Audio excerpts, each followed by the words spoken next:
Zolante ông mau kham ham ke un mo na thu sing utam pi ki theya hilam phao hum kum ga sung zolanten thau vui thau tao abat lak cha chiat u ai Zolang saporte te ina sung hak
Jamte kidum zolan supporter telesulan makaite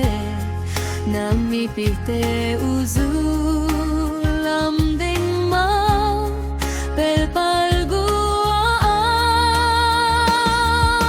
zolante ong mau kham hang ke un mau na thu sin utam pite ya hilam pau